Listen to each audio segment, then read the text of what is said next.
I don't think we should be so shocked about name calling.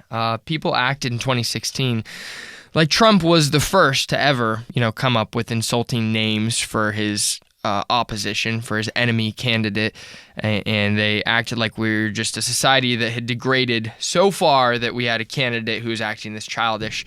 It actually goes back centuries. It's really actually as old as the country.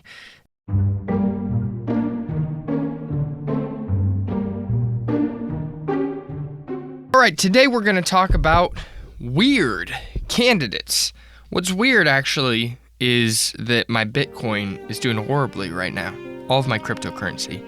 So I need that to, do better, please. If anyone who's in charge of Bitcoin, Satoshi, if you're listening right now, please just fix it. We're all familiar with Trump's name calling, and funny as it is coming from a 5-year-old, it's not as funny coming from a businessman turned president and commander-in-chief, and a man who, there's a good chance will be our president once again. Take a look if you haven't seen already. A lot of people like Hutchinson, he was polling at 0 for about 1 year, and I called him, rather than Asa, I called him Ada Hutchinson. Names for people like Pocahontas. She said, my mother said I look like an Indian, so I started calling her Pocahontas.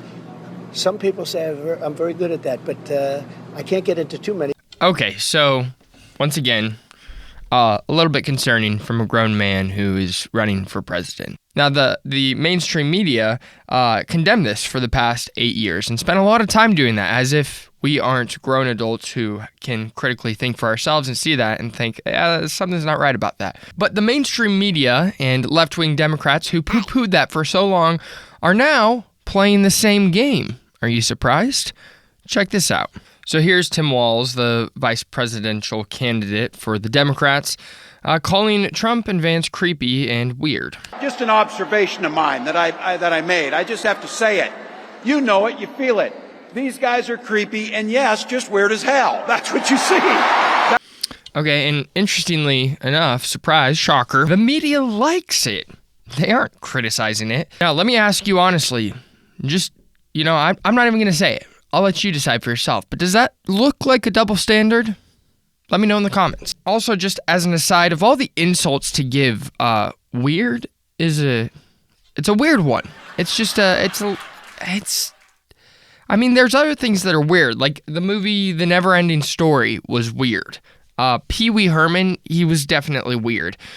And also, last time I checked, weird was an endearing term in our country. You've got these interesting cities, Austin, Portland, and their mottos are keep Austin weird, keep Portland weird. It's endearing. It's like, yeah, we're different. We know it, and we want it to be that way. So why is it now an insult? It's interesting. You see the power of the media and how they can switch even just one word like that, a seemingly harmless word, to really make an attack on an entire campaign. And it seems like it's working, which brings me to our next point. I kind of already hinted at it, and I've talked about it in other videos, but the media is pandering to a candidate, and I'm really sick and tired of it because it's not the job of the media to pander to a candidate.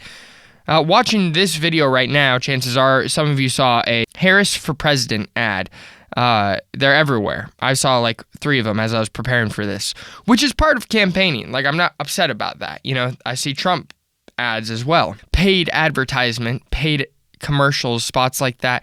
That is a place for promoting a campaign, for promoting a candidate. That makes sense to me, okay? Not many things make sense to me. I'm pretty slow on most things, but that makes sense to me.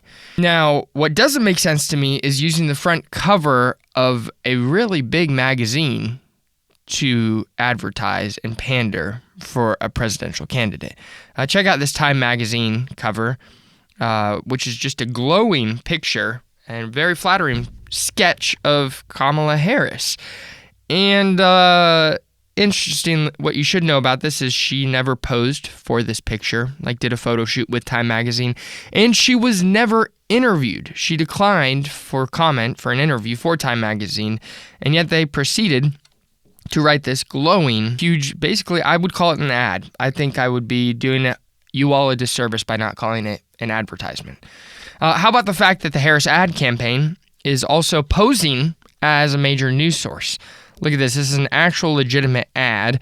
APnews.com headline, building up the middle class, VP Harris's economic vision. Look at the text. A future where every person has the opportunity not just to get by, but to get ahead. We won't go back. The ad links to a related news source written by AP, not with that headline or that text, but it also is still a very complimentary article towards Kamala Harris. And I feel like that's an issue. If the majority of our media, like one of the major resources of most media outlets, AP News, are writing flattering articles for a presidential candidate that presidential candidate can then use in their advertising, that seems a bit concerning. I don't know. Thankfully, not everyone is fooled. Common citizens are very aware that most of the mainstream media is not objective and is pandering to a candidate. Watch this clip from Stephen Colbert Show.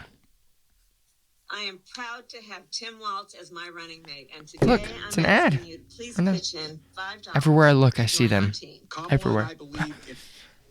I know you guys are objective over there, that you just report the news as it is. Oh, I know. CNN makes a... I know. Was that supposed to be a laugh line? I wasn't supposed to be, but I guess it is. Okay, so that was awkward. That's Caitlin Collins. She's a longtime reporter for CNN. She has her own show now, and she was interviewed by Colbert. And Colbert genuinely is trying to propagate this lie, to push this lie that CNN is objective. He really believes it, and he thinks everyone else does. And he throws that up on his show, not as a joke. Thankfully, common sense people were in the audience to laugh at that, because that is ridiculous. This is ridiculous! But what's interesting is when they were just crying and crying over Trump name-calling, they acted as if this has never happened in election history. In fact, look at this clip of Obama. Pundits start shouting and politicians start calling each other's names. It can seem like a return to civility is not possible. Like the very idea is a relic of some bygone era. Even recently, as in the past few weeks, people are furious at Trump making fun of Kamala's laugh and calling her crazy, and meanwhile, they're calling him weird. And if you don't believe me, here's a clip from The View with Whoopi Goldberg. You know, I just wanted, before we move on to the next thing, this really tells me how out of touch they are, because you're talking about a woman of color. Do you think anything that you could come up with she hasn't heard before? This isn't new. People saying you only got the job because you're a person of color. You got this because you're a person. You all have to get more creative. Right. You do. You have to raise the bar if you're going to do this kind of thing. And keep in mind that you all are living your best caricatures. You're being exactly the people we think you are. So... just know you're going to have to be more creative. Would you say that, Joy? You got to get so creative. In fact, let me show you creativity. Weird. How's that for creative? Call the other candidate weird. Take note from us. Take some tips from us. Call them weird, all right? We'll give you a free one there, okay? We're not going to give you any other free ones. As I stand up. I would say that. I think it's going to just get worse. Yes. I think that the bar is already low, and we've heard the attacks. She didn't earn it. Yeah. She's a DEI candidate. Yeah. Some people are calling her crazy. They're calling her dumb. Don't they do that to women all the time? All the time, and especially, unfortunately, women of color. But, I think the problem is that the GOP needs to convince voters that Trump and Vance and themselves are regular guys, and they're not. They are weird, just like they've been called. Well, Democrats seem to have landed on this word. Dude, what are these shoes? Dang, Whoopi, you could have tried at least. Okay, sorry, I'm getting distracted. Again, this isn't really a new thing coming from the left. Biden even played into the name-calling thing. Look at this. Running against, what's his name? Donald Dump or Donald whatever. Got him. It was a good one. Okay, I think I got my point across. There's a double standard here, and we shouldn't be super surprised, but it is discouraging to see that our mainstream media base of reporters out there are carrying out this double standard. I don't think we should be so shocked about name-calling. People acted in 2016 like Trump was the first to ever, come up with insulting names for his opposition, for his enemy candidate, and they acted like we were just a society that had degraded so far that we had a candidate who was acting this childish. It actually goes back centuries. It's really actually as old as the country. So for the rest of this episode, what I'm going to do is review some of the best insults of presidential rivals.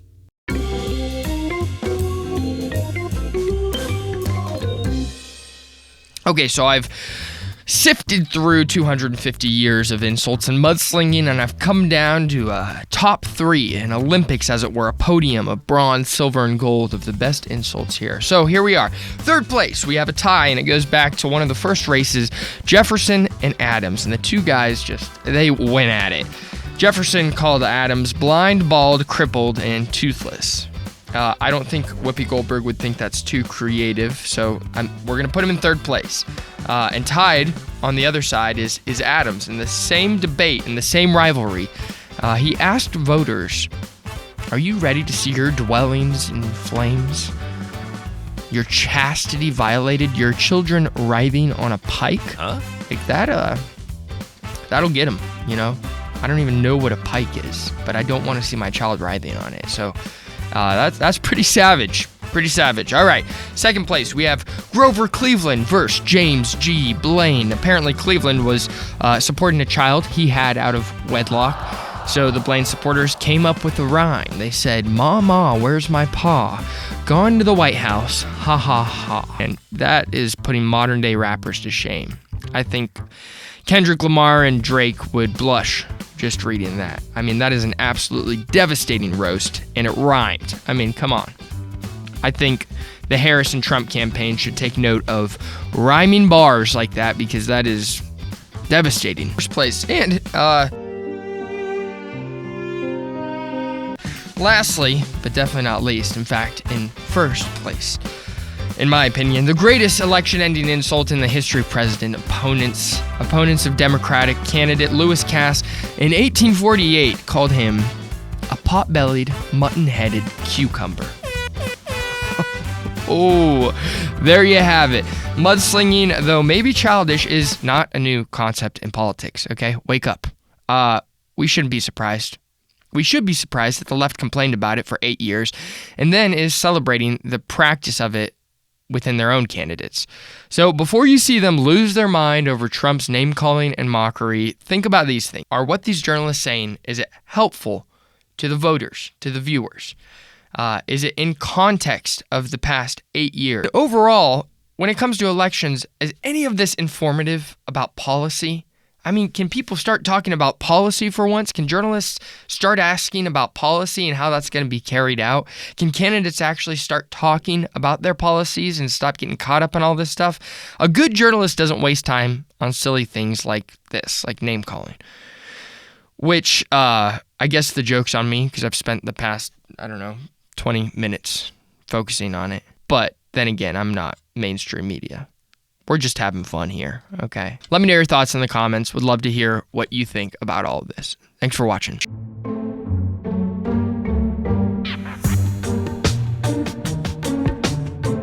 Hey, I'm Caleb Bailey. I'm a reporter with World Watch News, and we are a daily educational news program for students. Our team tackles current events and human interest stories all in one, while hopefully not leaving you stressed out. Along with these videos on YouTube, we have a full 10-minute show. And if you go to worldwatch.news/YouTube24 and use the code YouTube24, that's all caps YouTube24, you'll get the first month for free. So if you like what we're doing here, try out our full news program. 10 minutes, 5 days a week. Just use the link in the code and we'll see you over there. Thanks for watching.